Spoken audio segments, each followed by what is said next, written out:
We are sensing more and more of our connection with the source and with various planetary races and star nations.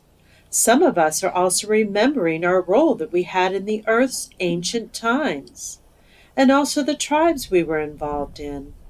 There is that distant memory, and the term being spoken more and more of the bird tribe.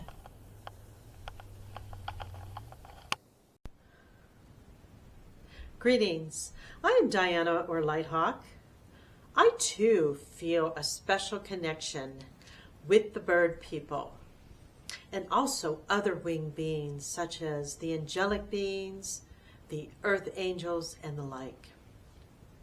My previous videos on Consciousness Awakening Network were mostly directly or indirectly connected to the natural world, and I am continuing that with this video.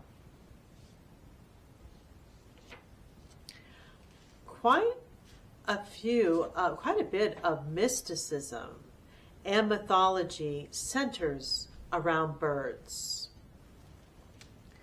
The qualities of birds often took on a supernatural significance. Sometimes they were even seen as deities. Their flight stirred the imagination, and there are a lot of tales of angelic contact, and they depict these beings with wings and bird-like characteristics.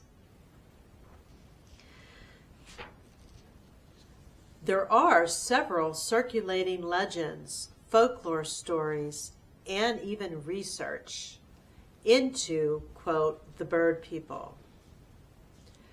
The topic also sparks a creative resonance with art, music, and literature.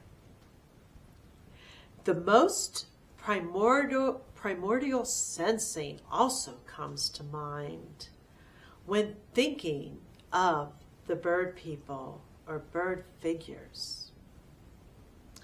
Now, there is also a strong connection with the existence of the angelic beings or tribes that were often depicted with both etheric and physical wings.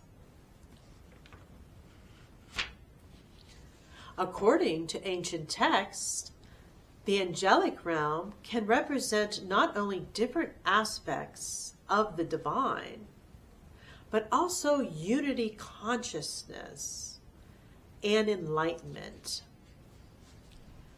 Consciousness that does not experience separation. For the angels are depicted usually in human form, but with physical wings.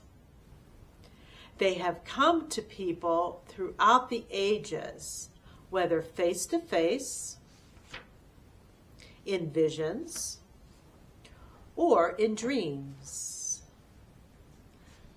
They can be experienced as ambassadors of peace, truth, and light, anchors of the divine peace and light. According to ancient texts, there were actual angelic races that seeded a form on earth. These angel lines were connected to the seraphim, Oraphim, and Elohim. They were considered ambassadors and guardians of Terra. Our original DNA is angelic DNA. There are several teachings and channelings that expand on this further.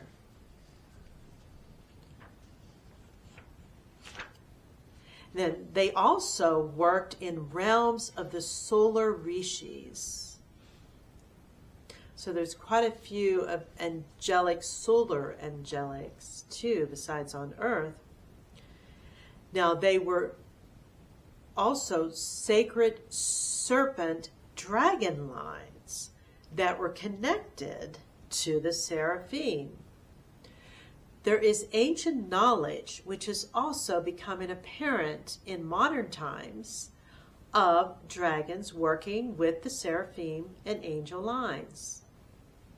The serpents were serpentine, some of the serpents were serpentine cosmic mother dragons, and they had really a lot of abilities to go through different dimensions and layers. They are strongly related to the regeneration of the land, particularly. Now, also, the serpent lines were, besides bird-like, some of them were aquatic, such as the hydras, nagas, and merpeople. The ancient temples were often guarded by the naga. Now, the avian and snake beings were actually of the same genetics, but there are many step-down forms again, and they are connected also to the seraphim, Elohim, and Oraphim.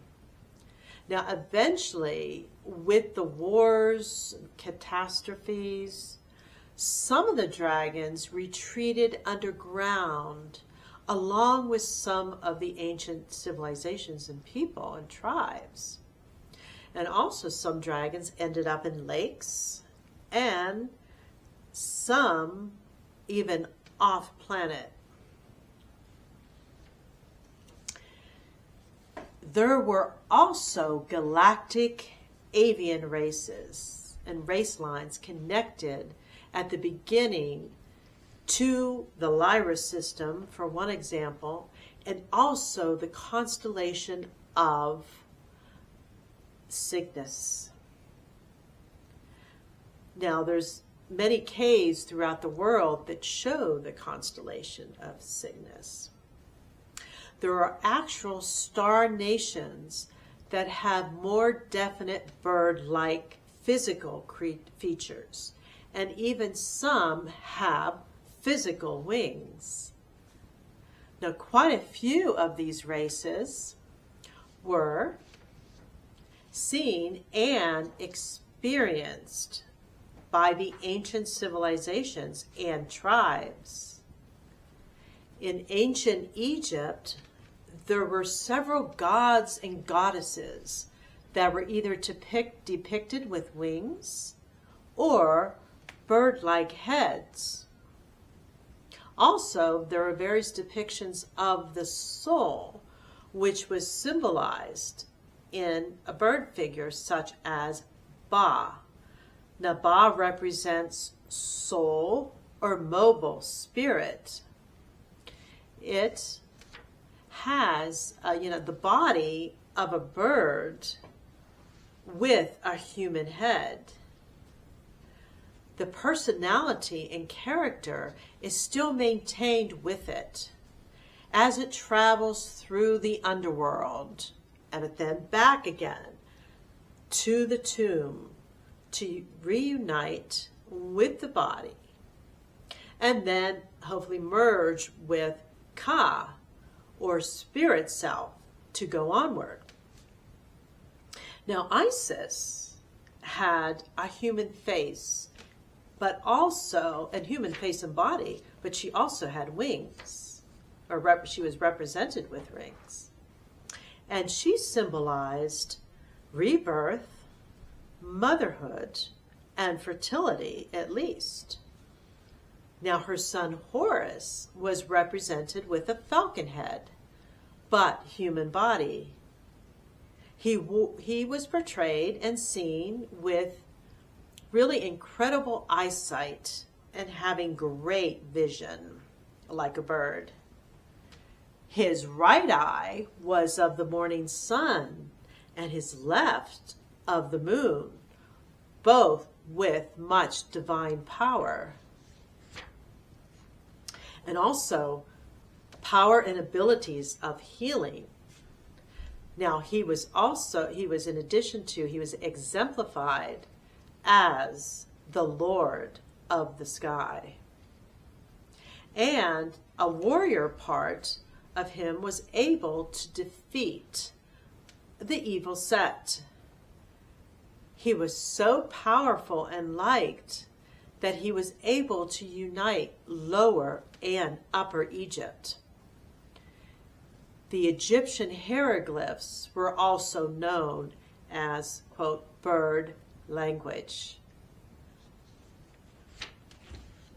Some of the ancient tribes actually experienced and witnessed the angelic beings along with various kinds of creatures that were also like hybrids, part bird, part another type of being. Some of these were from late Lemuria time, but mostly at the Atlantean era, when there were all kinds of genetic manipulations along with genetic experiments, unfortunately done by certain alien races and races on Earth. Also, the indigenous tribes have experienced beings from other star nations that may or may not be depicted as bird-like.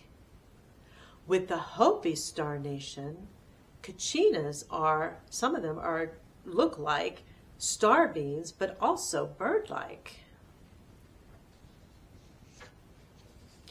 Other tribes perform various sacred dances using a lot of bird feathers.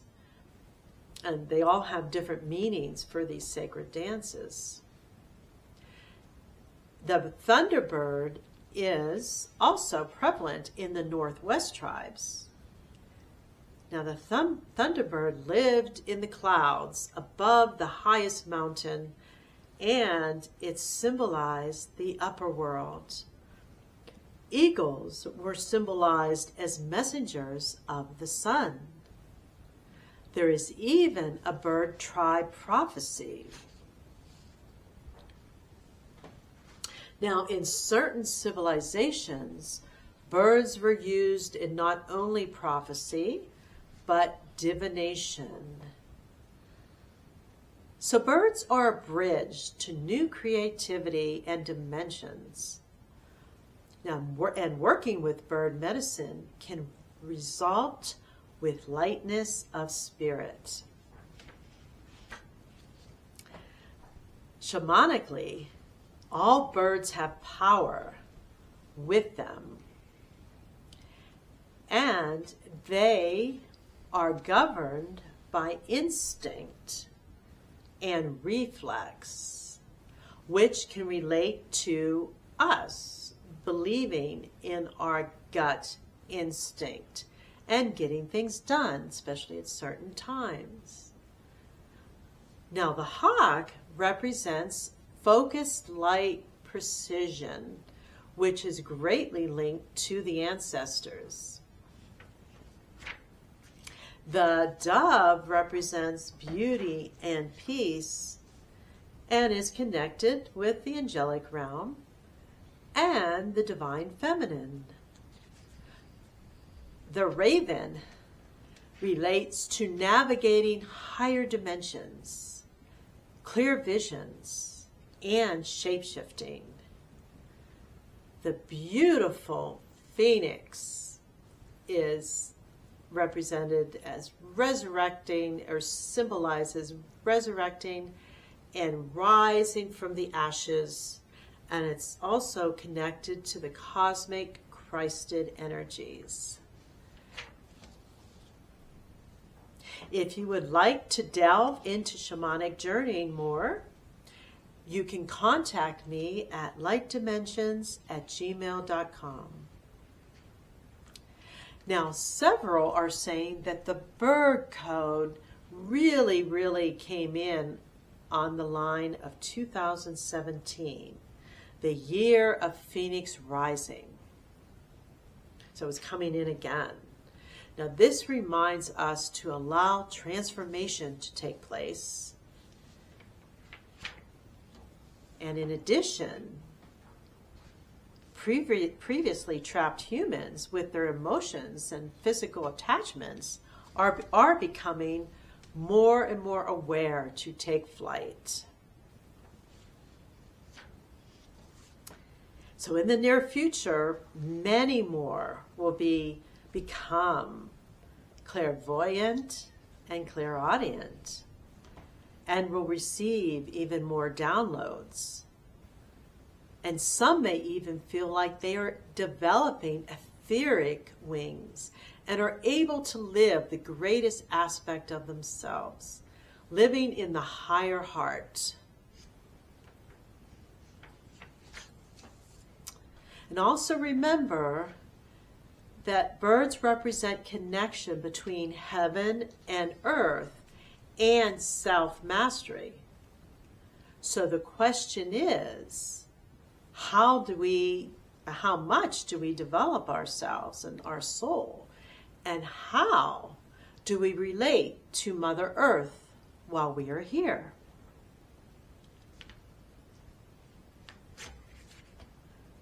So we are all guardians of Earth and dimensions who can grow our wings and fly with the strength and power of our light.